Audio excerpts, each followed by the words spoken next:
I get so many questions on a daily basis, people asking how often should my dog heel? Good question, and there's a lot that goes into it. So first we have to think about there's competing interests here, right? We have dogs' sniff time, which is important. Every dog needs sniff time, time to play, time just to explore. But on the other side of that, we also have the training component, right? If you don't practice enough, your dog is never gonna learn heel. And then even if you do practice and teach them, if you don't enforce it later on, you don't actually practice in the future, then they're gonna get rusty and heel's gonna be garbage, right? And dogs need heel. I'm assuming you're watching this video, you already know that they need heel, but the short answer, it gives structure and there's times that you need it, right? Going to a farmer's market, going on a crowded elevator, there's times you need your dog, in a heel position of some sort. So let's talk about, what you should do with your dog.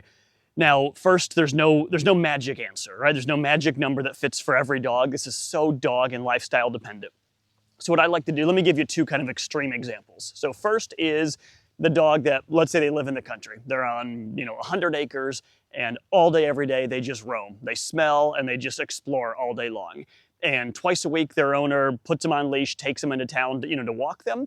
I would say that dog should probably heel the vast majority of the walk. And why? You probably know the answer already. They're getting their smell time all day, every single day on their giant farm, right?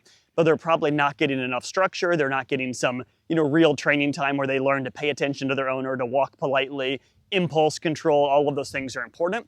So that dog, I would recommend to the owner, heel them most of your walk. So I would get to town and I'd probably heel them for 20 minutes, give them, let's say we have an hour to do this. So I'd give, heel for 20 minutes, maybe give them 5 minutes to smell, maybe 10 minutes. So now we're at a half hour.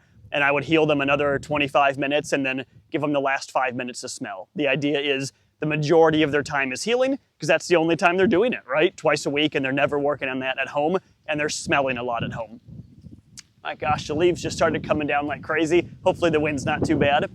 Now, let's talk about the flip side of that, a dog who's completely different, a dog who lives in an apartment. So they live in the city, in an apartment, and they're in their apartment all day long, every single day, and the only time they get out to explore the world is on leash. Now, my answer is very different. So that dog, I would heel on the way down the stairs. I'd heel through the elevator. That's really important. You need to make sure your dog can be under control when needed.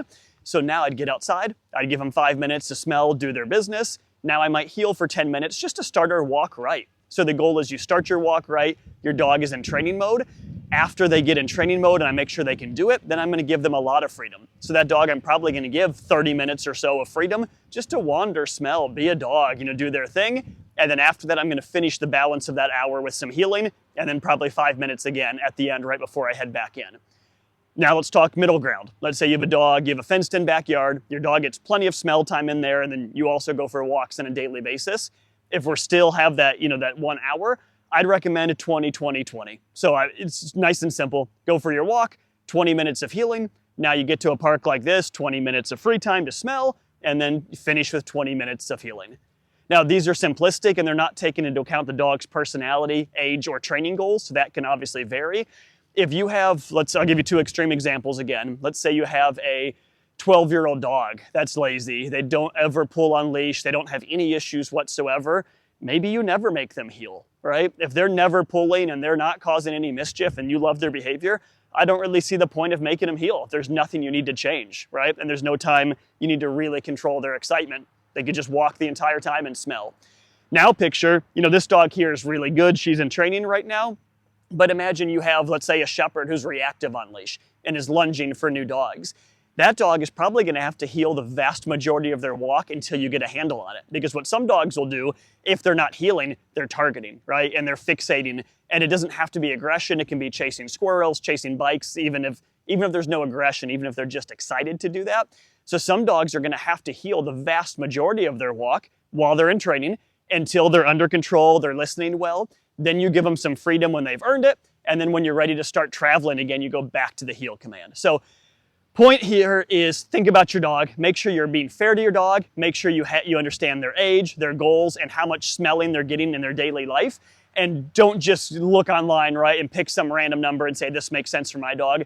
Really spend some time thinking about it and make sure you're being fair to your dog and you're achieving these two goals, right, of giving them fun smelling time and also enough training time that they know how to heel when it's needed. Thanks for watching.